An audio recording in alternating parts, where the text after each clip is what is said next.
What a messy intro. I'm leaning over stuff here. What can I say? Hey, y'all. June, Joe, Carl, what's happening? Mm, Listen, I just want to do a quick, well, I don't know how quick it's going to be, but I need to update my predictions from last year on a couple of issues. So let me just take a look here, make sure we're streaming. We are, looks like it. So here's what's going on. World War III. All right. Now, I predicted in like February when Trump got elected that he would end the conflict in Russia lickety split. It's basically my supposition that he was going to get everybody together and hammer it all out. And I think he got extremely close to that, but he blew it. He blew it when he got Zelensky into the Oval Office. And here's what happened. Zelensky has been fighting a war for a couple of years, and he has been doing everything he can, as you would imagine, to convince everybody that is fighting on his side that he needs people to sacrifice and go in there and die, basically, so that Ukraine can survive. And he's been successful at fighting the war. At least he hasn't gotten conquered yet. And so it's given him a lot of enthusiasm. And look, here's what's going on. The people who are now dead and their relatives would be super pissed if Zelensky just gave up at this point. Because that's what Trump wanted him to do, was just give Russia the land and just be done with it, do the split. And that's probably what's ultimately going to happen anyway. And Trump knew that. And Zelensky probably knew it too. But Zelensky had to save face. You can't just go in and say, okay, I give up now because I'm going to get a villa in France on the Mediterranean. That's not how it works. All those relatives of the dead people would be coming after Zelensky forever, for the rest of his life. So he has to, at the very least, put up a giant facade that he wants to stay in the war. He can't just capitulate. He can't just, all right, it's over. Thank God that's over. No, he's got to be like, we have to fight this, and that's why he did it that way. And Trump blew the presentation because all he had to do was hammer out the details behind the scenes, and then let Zelensky go in there and say, I didn't want to stop this. They forced me into this. I want to fight. I want to fight. But there's no other way to do it. Trump should have let him have that out, and he didn't. He blew it. Because, I mean, Trump, he loves the show and everything, but they love it a little too much. You got Vance involved in the show, and we're helping you out and all this shit. Look, everybody would have known what would have happened. It would have been fine, but you blew it. And also, you showed all your cards to Putin in the meantime by saying, this is definitely what's going to happen, right? And then, so Putin knows, he knows you're going to pull the plug on Zelensky, right? Because you're telling him that you don't want this war and that you want it over and that it's going to be over. And so Putin just has to lean in. That's all he's got to do. And that's what he's been doing. So, we'll see how far it goes at this point, how far the Europeans get into backing Zelensky. Now we've had the long distance drone strike into Russia on their strategic military hardware, and that's going to piss them off, and it really could make a significant difference. And also it's going to empower the Ukrainians to think, oh, look, we can hurt them, we can damage them, we can win this thing. They're still outnumbered 3-1 in general population, and they can't win without the West. And the more the West gets involved, the closer we get to Putin striking at the West. And of course, what Putin's hoping is that the United States gets out of the way, and then he can take on some of the European countries without the Article 5 section of NATO. But I don't think that's going to happen. I think everything will eventually calm down. Ukraine will be split, and that'll be it. Everybody will go on their separate ways. But it should happen soon, because the longer it drags on, I mean, the more territory Russia's going to take, really. So at this point,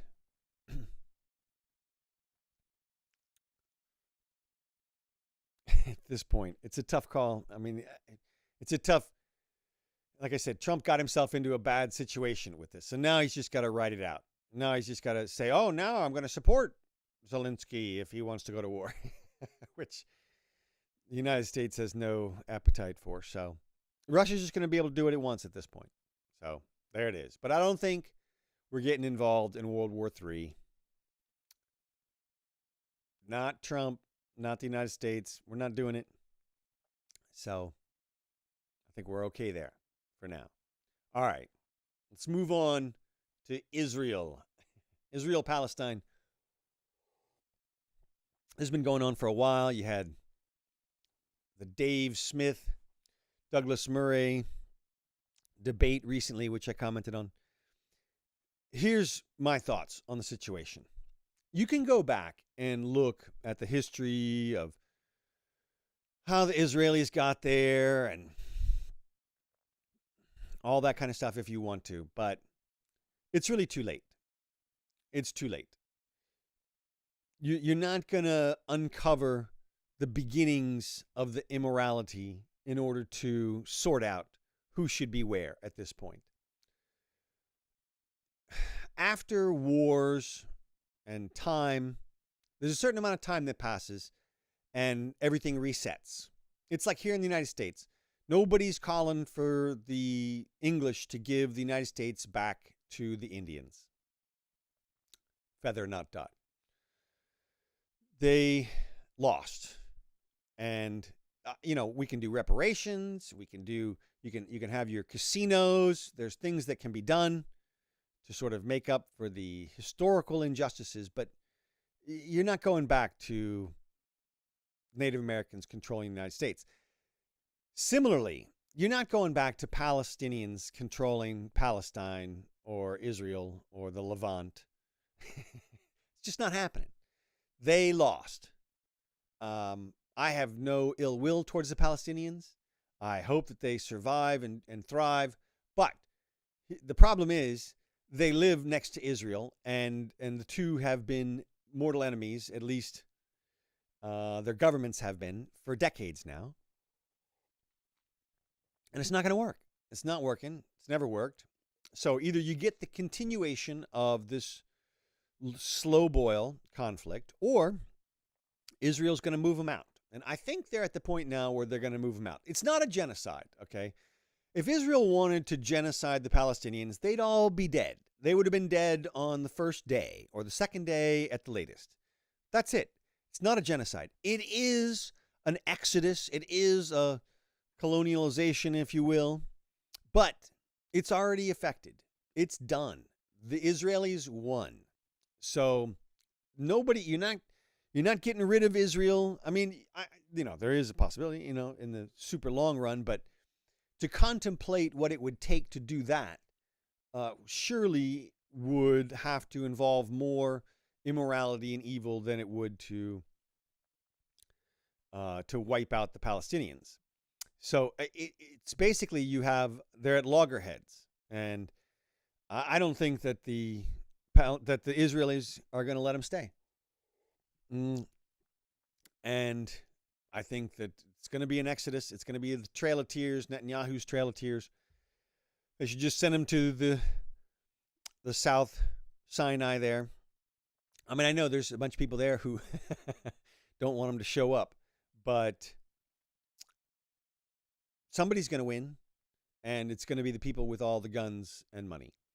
And yeah, I'm not in favor of supporting that in the sense of Americans sending arms and money for arms and things like that over to Israel. You're on your own at this point.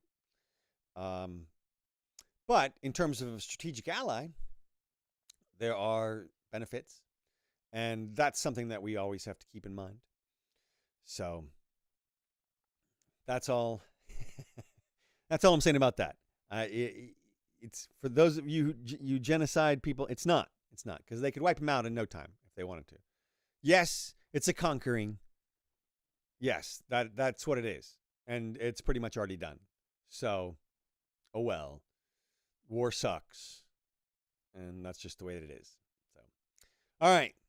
Third, tariffs. I think I've told you this before, but I'll repeat it again because it's worth repeating. The stuff that Trump is doing with the tariffs is just unconstitutional. I mean, they've made it sort of constitutional by the legislature passing an act that Trump is using to do the tariffs. But he's ostensibly doing the tariffs for emergency protection purposes. And everybody knows that that's not the case. Everybody knows that he's doing them to jigger the economy and to work better trade deals. But it has nothing to do with national security, and it's not a national emergency. And when the SCOTUS gets a hold of it, they're going to throw all that shit out. If you want to raise a tariff by a couple of percentage points, go ahead. 50% though, you're just devastating whole industries, whole sectors of the economy because of the way that everything is multinational these days. Little parts come from here or there, and you can't have 200% tariffs on little things that interfere with the production of bigger things and just the entire cascading effect. And that's why the whole thing's been shut down, and it should be. And Trump, again, overplayed his hand with the tariffs. What he should have done was ratchet them up slowly and said they're going to keep going up until we get some compliance. But anybody who thought about it should have realized that if Trump slaps a 50 or 100% tariff on goods from China or steel or whole industries or countries, the trickle-down effect on the disruption to American business is such that we don't want that. And also, people have vested interests in this country. You just can't divest an industry of all the work that they have lined up to do, even with the presidential edict.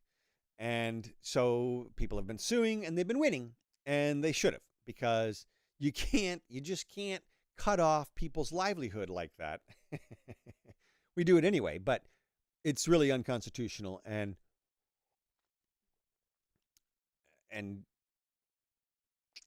he shouldn't have been doing it that way. We'll see if he gets anything.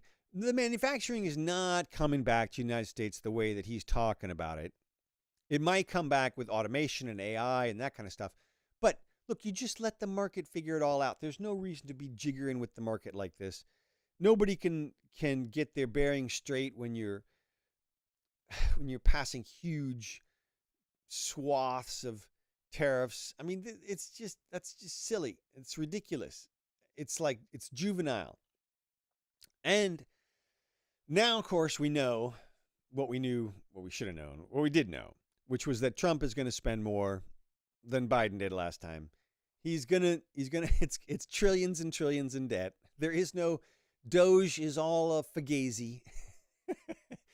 Poor Elon spent all that time and they just blew it off. They just turned it into like partisan jiggering, like, oh, we don't like this agency, so we'll cut them out. But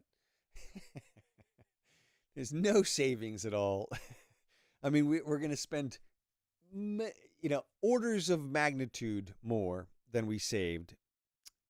If we saved anything, which of course, apparently they didn't get codified into the cuts. So, like I said, the entire thing's a fugazi, which I expected. I mean, I didn't expect anybody to make any real serious cuts. Unfortunately, the ball is rolling, and it is a snowball. It's not a can getting kicked down a road. It's a snowball going down a hill. So we'll see. There's still no danger from any other currency. The United States still controls 60%. That is to say, the dollar is 60% of the world's reserve currencies. And it's not going away anytime soon. The yuan, the BRICS people, none of those people are doing anything that even remotely resembles sound money, which is what you would need if you were going to take over the dollar. You'd need sound money. And the only people that I've even heard of that were thinking about that in the last few decades was ISIS. They started issuing gold coins and shit. So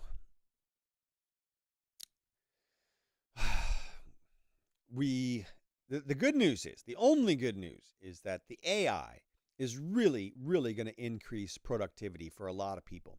The productive people are going to be a lot more productive. So there's going to be goods and services flying around here, but whew, I feel like the divide between the haves and the have-nots is just going to keep growing. Got to get rid of some of these regulations preventing work, and nobody's even thinking about it yet. So anyway, that's what's going on in the economy. It's rocky, it's bad, but there's some good spots. All you can do is take care of your own self individually, really, at this point. All right, I want to talk for a second about Carl. Hey, Carl. The injustice of what's just gone on here in little old Gainesville, Florida. This is just one case. I just happen to be familiar with it, so I'm going to tell you about it. And I'll tell you about how the justice system works real quick. This is basically how it works for the little people, for the rest of us. So my friend, our handyman, right? Handyman for our apartments, my mom's apartments. A couple little apartments. And this guy is a good guy, does his work, doesn't bother anybody. He's easy to get along with, super easy, friendly, nice, fun, no problems. He does get migraines. And when he gets migraines, he goes home, he goes to bed, he stays in bed for a couple days and doesn't want to be bothered. You know how migraines are if you have them. And on this particular day, he got a migraine, went home, went to bed. Did not notice, if it was there, a note from the Gainesville Regional Utilities people who announced that they were going to come by to upgrade his system. He didn't ask for it or want it or anything like that, but they were going to come by anyway, and they told him what time they were going to come onto his property and do that kind of stuff. He didn't see the note. The first indication that he got that people were on his property was them working on the unit, which happened to be right outside his bedroom window. I mean, like 1 yard from his bedroom window. Apparently, 7 people went to work on this device while he was trying to sleep. Sure, it was the middle of the day, whatever. He wakes up to the sound of people talking and working, probably hammering other things. And he's pissed. And, he's got his migraine. He doesn't want to argue or anything. So what does he do?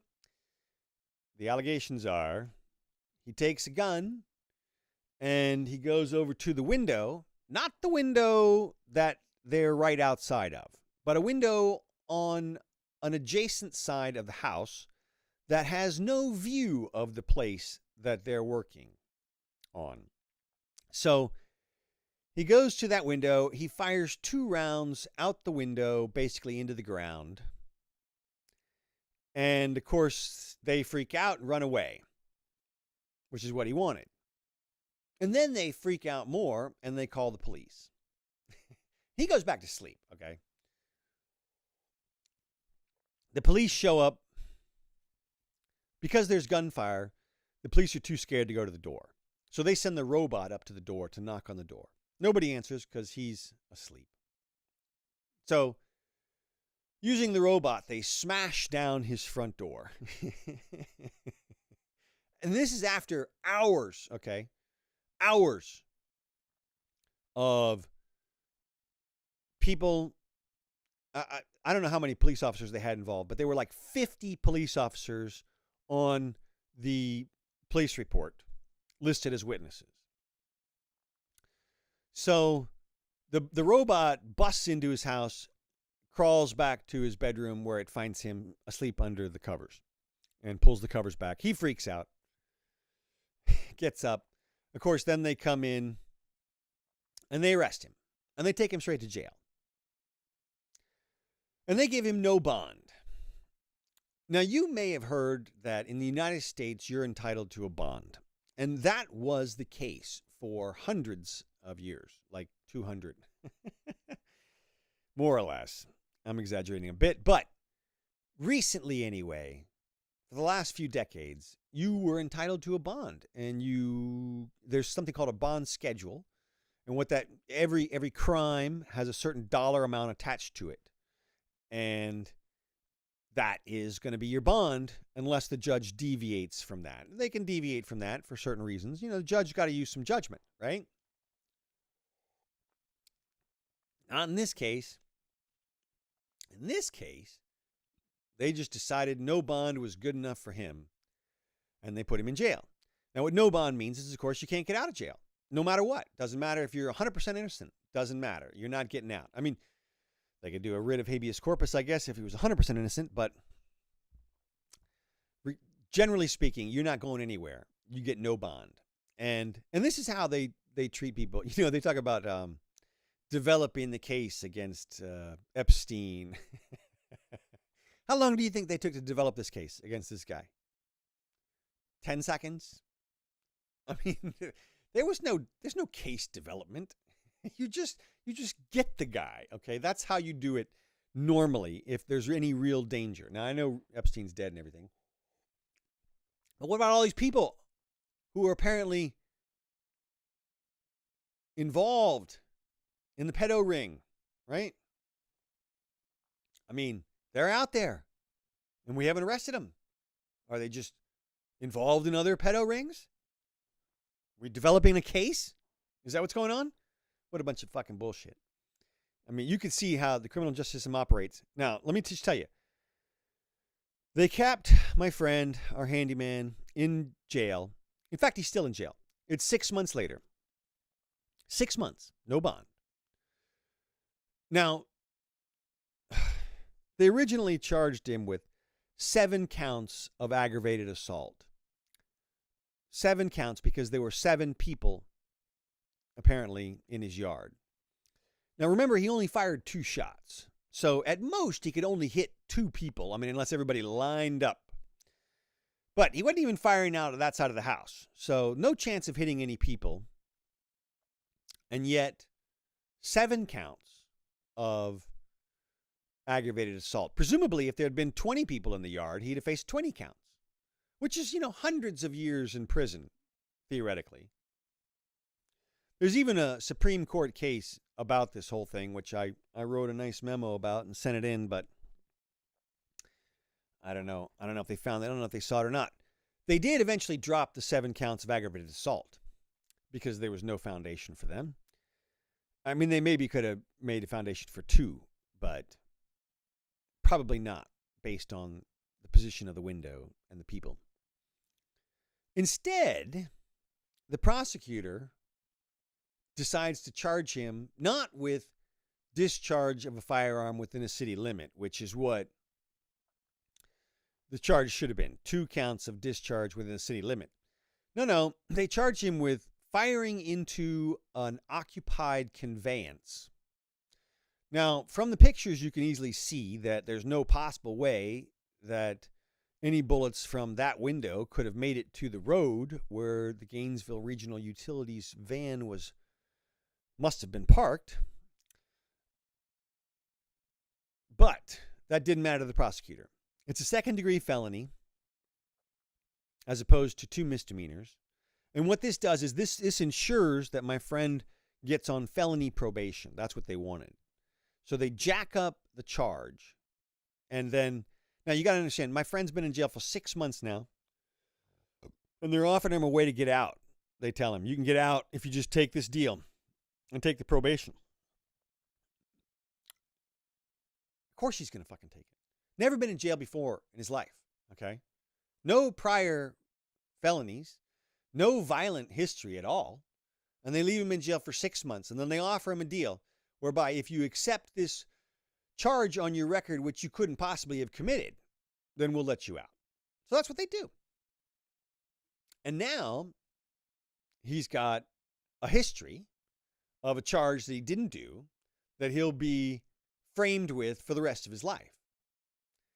And he'll be punished for if he ever gets in any more trouble. They'll go back to this and, oh, look what he did before. And they'll lean in on the new punishment. That's the bullshit. that's going on. No bond, 6 months jail prior to the conviction, no analysis of any of the facts. I bet the judge or the prosecutor, I bet that neither the judge nor the prosecutor even looked at the pictures. That's what I'm betting. Didn't even look at the pictures. There's literally no way that the prosecutor could have articulated a factual basis for the charge that they convicted this guy of. Couldn't do it. And yet, I'm sure, because it's required, that they stipulated to that factual basis in court. I'm sure his attorney, Michelle Smith, you didn't do your job, Michelle, stipulated to a factual basis that was impossible. And now my guy has this shit on his record for the rest of his life. No way to appeal it or get it off or anything like that. It's a done deal. And it's on there. And if he does any fucking thing wrong for the next 5 years, he goes to prison for the remainder, probably, depending on the judge. But the way the judges are around here, apparently they're not using any judgment. So anyway, that sucks. That's the criminal justice system at the core, at the base level here. That's what we're dealing with here. So anyway, Joe and June, if you made it this far, I hope you guys are doing well. I'll try to put on some more shows and be more entertaining. So I'm just warming up still. All right. Love you guys. Take care.